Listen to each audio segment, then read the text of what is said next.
Let's get right to today's action. We have Yu-Dee Chang, he is Ace Investment Strategist, chief trader, who says stocks are heading even higher. He's betting on the banks. Robert Luna, SureVest Capital Management CEO, is calling for a short-term correction, but he's got ways to play a pullback. And Larry Shover's in the pits of the CME. He's got all those commodity actions covered. And Larry, let's start with you, and let's start with gold. It is still under $1,400. It had a bid up in midday, but after hours it has been trading down a little bit, and oil has barely gained any ground at all from yesterday's losses. Okay, hold on, Larry. Hold that thought. We'll get to commodities, but right now we want to hear about Intel earnings. We have the CFO coming up. Let's hear what those earnings are. Adam, go ahead. Actually, it's Dennis Neal. Hello, how you doing, David? It's Dennis Neal. You know, revenue comes in at $12.6 billion, so that basically matches the expectation of $12.59 billion.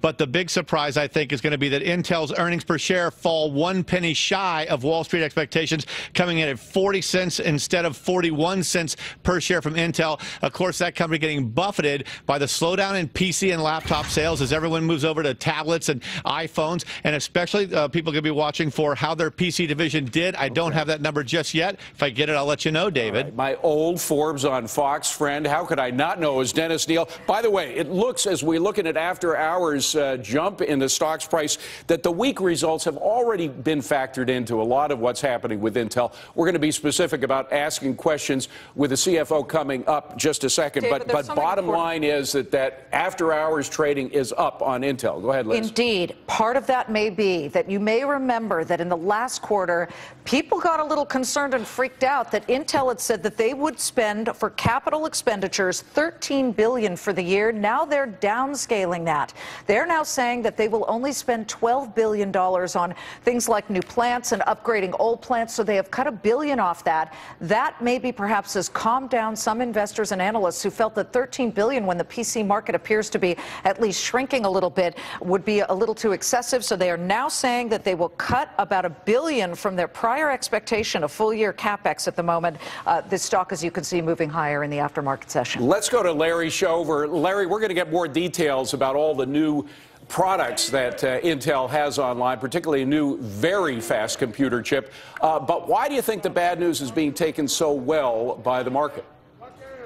Well, I think if you look at the options market, traders have been very, very bullish on it, and it's because if you have a 4% yield in the stock, what's baked in is something we've already talked about. 85% of their business comes from the PC. We all know that the sentiment is very, very gloomy, but I think everybody's putting a lot of cards or money on their Ultrabook, and just that is going to propel them. That's almost 100% of the market. They have 100% of that market right now. I think that's what's going to propel the stock forward. Okay. That, with the fact that it does yield about 4%. Just a small correction, Larry, and far be it from me to correct you about anything, but I think the PC client group represents about 60%, not 80% of its revenue, but it's certainly a lot of its revenue. I stand corrected. All right, Liz? Okay, so let's get to what you see on the, and I'm looking at the whisper number for Intel, which was actually a little bit higher, 42 cents.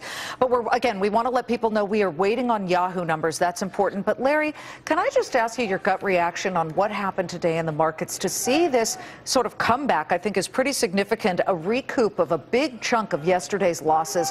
What was it like on the floor when the opening bell rang? Well, it was very tentative. I mean, I think, yesterday, no doubt about it, left a huge mark. Everybody's looking at gold. People just didn't know what to do, and today was a comfort rally, but it was very tentative. It's very fragile right now, where people are realizing what can happen when the rug gets pulled out, when you have gold move as much as it did. Is that going to happen to the stock market behind me when something else comes out? That was the sentiment today. Sorry to interrupt you, Larry. We've got Yahoo numbers now, so stand by. Dennis, how do they look? Hello. Yeah, the Yahoo does a huge beat on earnings, Liz. Earnings per share at 38 cents a share. Wall Street had expected only 24 cents per share. But the bad side is that revenue comes in below expectations. I believe I have revenue at $1.07 billion, whereas Wall Street had wanted revenue of $1.1 billion. We've got to look closer into this because the company may be doing something regarding compensation. It's saying in one of the headlines that it's excluding stock-based compensation expense from its reported non-GAAP income. Actually, that would not necessarily affect the revenue number. We'll see how Wall Street responds to a shortfall in revenue. Wall Street usually hates that part. And let's take a The look. response is that it's moving higher, so maybe you're right on that one, Dennis. Yahoo right now moving higher in the aftermarket. We do also want to just get you this breaking news involving American Airlines, and that is that American Airlines has started now to cancel some 400 flights, David. Oof. They had a glitch earlier before 2 p.m. Eastern time. They grounded some planes, thought that it would just be temporary. It is not. They, just for safety purposes, are keeping the planes, all of them, on the ground at the moment. So right now, AMR reporting that news. From the airline breaking news to the breaking news about the stocks, let's go to our stock panel. Yu-Dee Chang, I want to go to you first because you're kind of bullish about the market. You think that what happened yesterday was an anomaly in the general course upward. These earnings coming from Yahoo and Intel, even though Intel's were bad earnings, a lot of that was forecast in. The market has not given up on Intel, have they, Yu-Dee? No, I have not. Actually, it's not that the market hasn't given up on Intel. I think your reporter was right on the floor that basically everything is already expected. Basically, the PC business is down, what, 14%, the highest in history.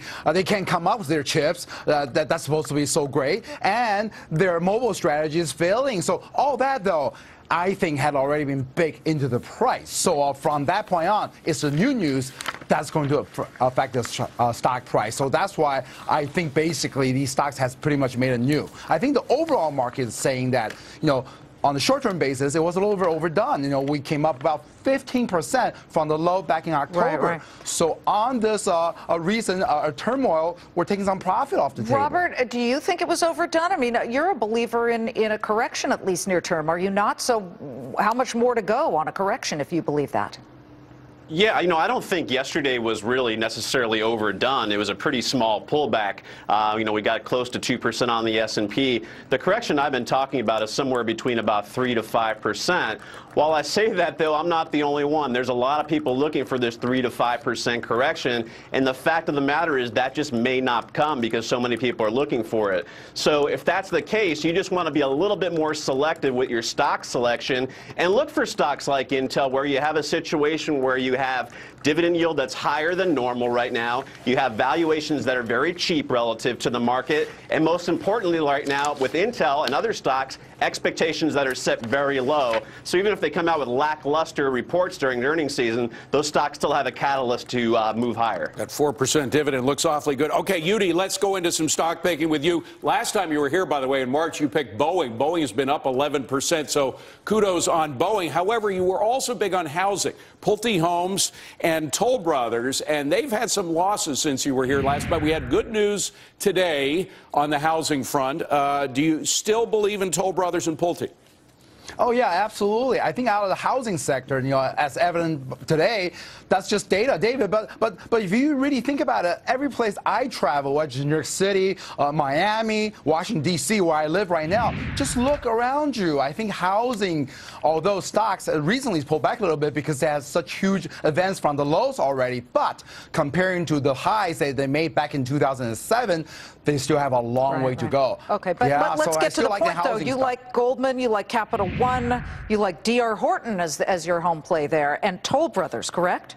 Yeah, like D.R. Horton I like a lot because in addition to being a home builder, they're also in the real estate development business, so they also have land, so I like that a lot. Capital One, that's a stock actually the Vikings has been taking over and beating the out of other credit card companies, so I like Capital One a lot. And Goldman, I mean, what can you say? That's the gold standard of financial stocks, right? So these are my picks. The Viking, by the way, of course, a reference to the commercials. All right, Robert, we were talking about housing. Let's talk about multifamily housing. We hear a lot about rentals, how the new generation is coming out of college, not able or perhaps wanting to buy a home. They're more interested in rentals. There's a pick for that EQR, which is a sort of a fund of multifamily housing stocks, right? Yeah, that's right. Equity residential, and they're going to play into the demographic that you're talking about, this echo boomer population of 80 million Americans right now who are going into college, renting their first apartment, just like the good old days. You rent before you buy.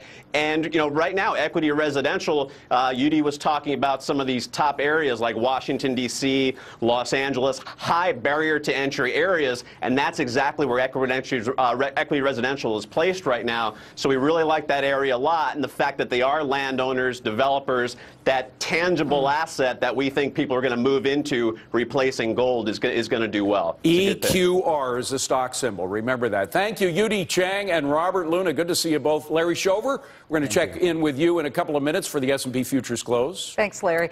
Intel